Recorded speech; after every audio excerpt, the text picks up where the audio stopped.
I want to take a minute to talk to you about my signature group coaching program called the 90-Day Write Habit Accelerator. This program is extremely special to me because it was created through my own journey of deep writer's block a few years ago. I was going through a really dark time during my PhD at Cambridge, and I realized that burnout and unworthiness and immense pressure and stress were things that I was having a really hard time navigating. For almost a year, I couldn't write on my thesis. So I immersed myself into self-help books, learning about habits, and I started talking to other PhD students and writers about what worked and what didn't. And I took counseling. I did really a deep dive into what was holding me back and to discover who I wanted to be as an academic, as a writer, as a researcher, and as a person. And during that time, bit by bit, I returned to writing.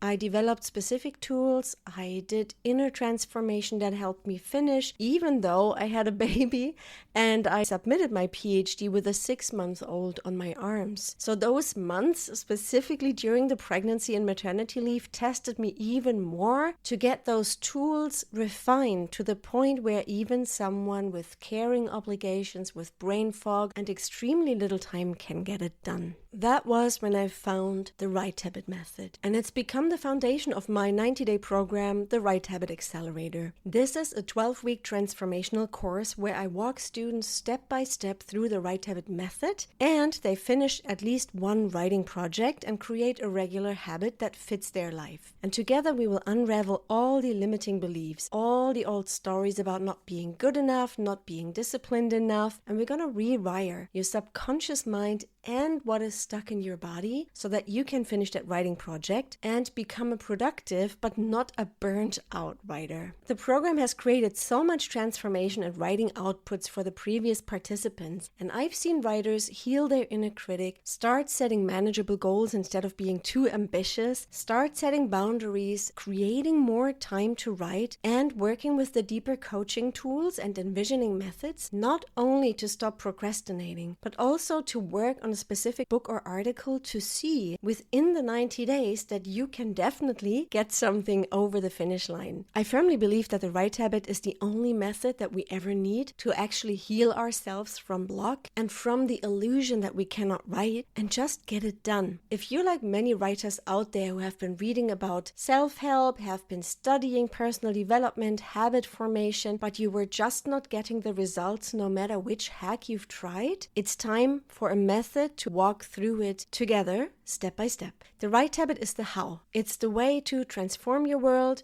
to approach your own creativity and productivity in a different way, and it'll help you create the life of your dreams as a writer, as an academic, as an author. You can go to www.writehabitaccelerator.com, and the word write is like writing. Be sure to explore the testimonials on the website. It's really truly amazing what we can create together when we come into a coaching container and into a structure to set the intention to transform, to learn a habit that works for your life, and to get a project over the finish line. For more, go to www.writehabitaccelerator.com. Welcome everybody to the Write Habit podcast. I'm Nicole Jans, your host, and today I have a special conversation with Elisabeth, who has been coaching with me, who is an amazing academic, who I've known for a long time now, but we haven't spoken in a while. So I'm super excited to learn all about her research, her writing practice, and everything that helps her to get all her publications done while navigating life and all the things that come our way. So welcome, Elisabeth. Well, thank you for having me, Nicole. It's wonderful just to have this little bit of reunion. So I'm happy to be here. Could you just tell us what is it that you do? Where do you work? What do you write? I'm American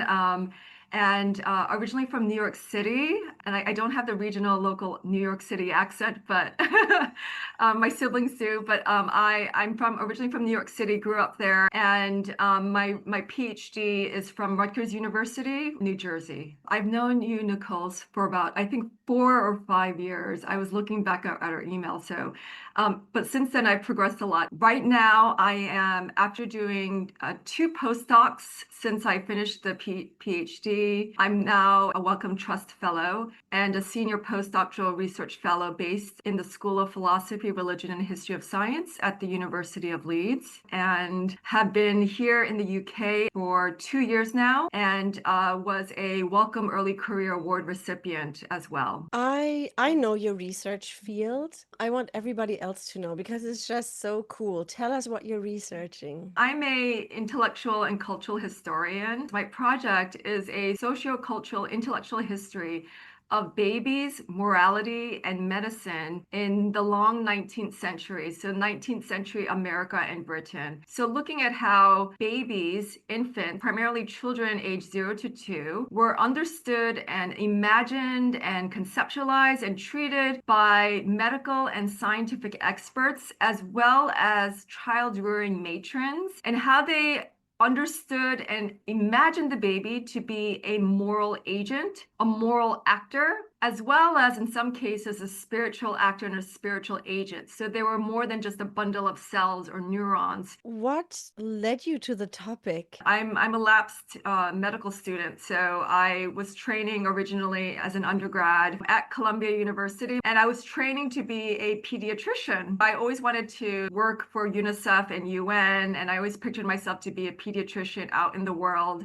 treating sick babies. That was a dream of mine, and then I hit organic chemistry and realized I absolutely hated organic chemistry and the hard sciences, and so I realized that my true love was really in more philosophy and history. And after a few iterations and a few consultations with some friends and people that I knew and that knew me well, I realized that I had to pursue what was the field then known as the history of science and medicine. So I was very much interested in the historical and philosophical questions behind the practice and the enterprise of medicine and science and the history of ideas. That carried with me throughout the years, and I did several careers as well before I went back to get my PhD.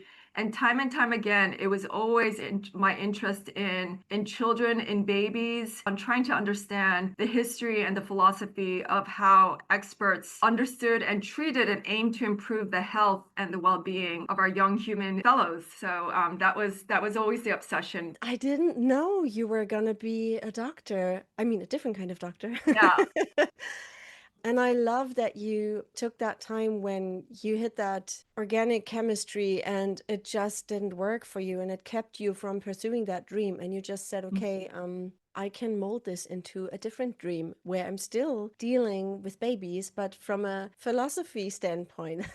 Really thankful for where I am right now and for getting paid to do what I do because I love it and I love teaching as well. I have two children, and now I'm very curious. What did, in a nutshell, that's going to be so hard after so many years of research, but what did people think about babies in the 19th century? During this time, this 19th century Victorian era was also known as a time of the age of childhood innocence. Is a child innocent by nature? Is a child pure? Is a child evil by nature, as influenced by the Calvinists or the Puritan sort of understanding? So all these sort of perspectives of the nature of the child were at play and developing and forming, as well as scientists and medical experts thinking about, well, how do we look at this little human being? Is it just a mini adult? So thinking about that. And then you have psychologists forming child development, and the study of child science is emerging,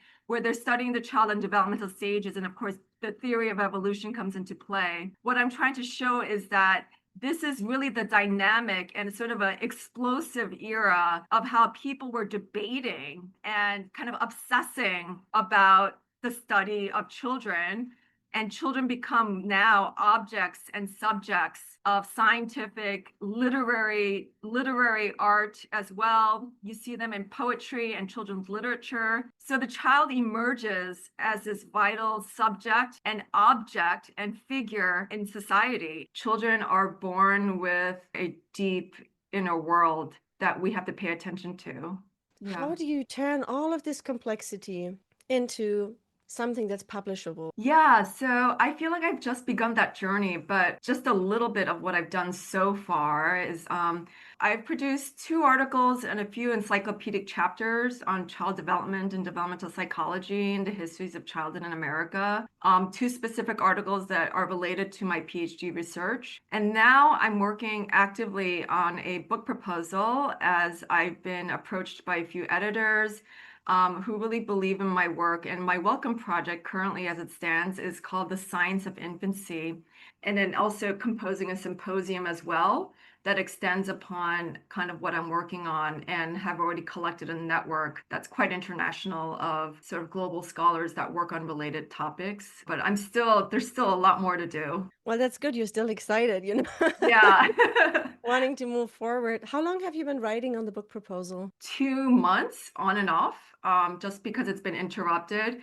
Because one exciting thing, actually, I've been busy hiring someone because I'm actually hiring my own postdoc. I'm also being a supervisor to a PhD project as well as to a PhD in public policy. So yeah, I'm motivated, and I'm sort of trying to hit the ground running with that. So I can already see, you're stepping into the full academic, the full-blown academic life of, from this protected postdoc fellowship sort of world now into, supervising, organizing symposia, edited journal special issues, hiring your own support. And so that obviously, sadly, we all wait for this moment, right? Oh, when will I have that full academic life? That it's like faculty life, right? At Yeah. the same time, it's drawing on your energy, and then Yeah. your own. People keep saying to me, like, especially academics, my own work, everything is their work, but sort of the thing they really want to work on, the proposal, the book that is basically a Yeah. sole author. This is my thing that sometimes it Yeah. sometimes gets delayed, but I love that you have a deadline. I Exactly. think that's going to be helpful. I'd love for you, because you've been coaching with me for a while. You've been in the Mhm. 90-day accelerator. We've also done some one-on-one coaching, Yeah. quite a while back now. What are a few practices that keep reminding you to come back, to the writing process that make all of that work? What I drew from our time together is really asking and returning to the why question, envisioning your future self. One of the things that I always try to do is take a pause, really trying to observe and reflect on why it is I'm doing what I'm doing, for what purpose, for who, and also why I am putting my work out there. Like why is it so important to me? And I can answer those questions, and that's helpful for me, and that motivates me to carry on what I need to do. But I think it really is about envisioning your future self, and who I want to become, rather than essentially what I want to produce. But it really is who I want to become, and becoming that person and acting as that person. So it's really being that person and envisioning that person. And then also understanding that we are also creatures of habit and rituals. Doing the 3 prompts that kind of get me into the flow in the morning, making a cup of coffee, and then turning on Baroque music. I mean, that gets me in the mood, and that always helps me, whether I feel like it or not. I just obey those prompts. And I think that's been really helpful for me. And then one other thing is community and accountability. So I still write with the people from the 90-day workshop that we had. And that has been so wonderful to me, and I know wonderful for them as well. And so I still continue, even though it's been a year or two, that I still write with those folks, and really just keep each other accountable, and just remind ourselves, again, without judgment, and just be in the space of others. So body doubling has been really helpful for me, because it really takes a community to write with others, and knowing that you're showing up, also for yourself, more importantly, but also for others as well, and that you can do that for others. And then one other thing is also recovery time. That is so important. I didn't know that before I worked with you, but I think one of the things that you really emphasize, one of the many things you emphasize, was about recovery time, giving yourself time to have things marinate, and we really need that. And I think that's when the best ideas kind of come forth. Do you remember, when you think back now, maybe you don't remember, it's a long time ago, but when Yeah. before you started coaching with me, what do you think was the biggest issue for you, why you couldn't move forward to complete the writing? Just being like unstructured. It was also COVID as well. And the lack of, and being an extrovert and not having community, feeling very isolated. But I think, especially for an extrovert like me, that was extremely painful, and not feeling motivated because of the constant imposter syndrome that I felt.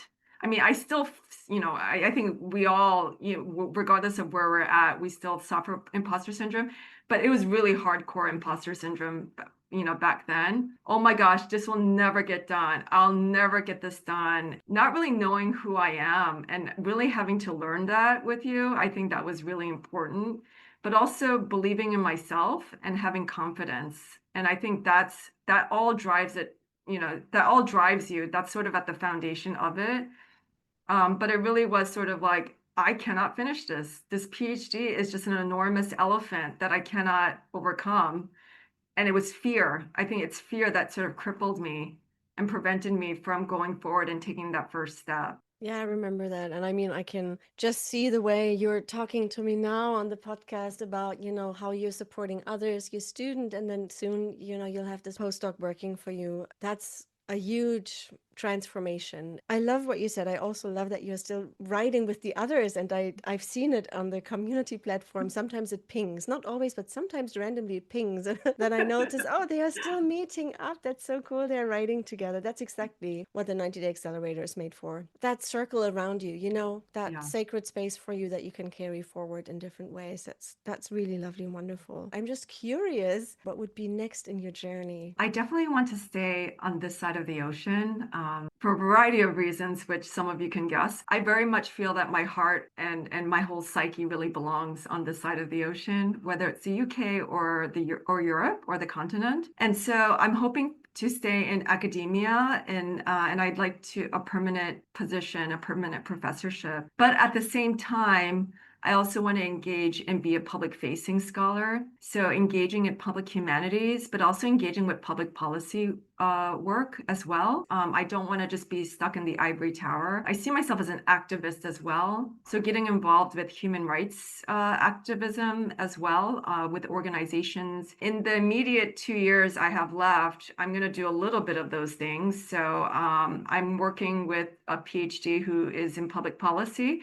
So we'll be working in public policy work with MPs here in the UK and also in the US. And then I'm going to develop a museum exhibition, which I will call Babyology, which is very much drawn from the work that I've been doing would have been for the Wellcome project.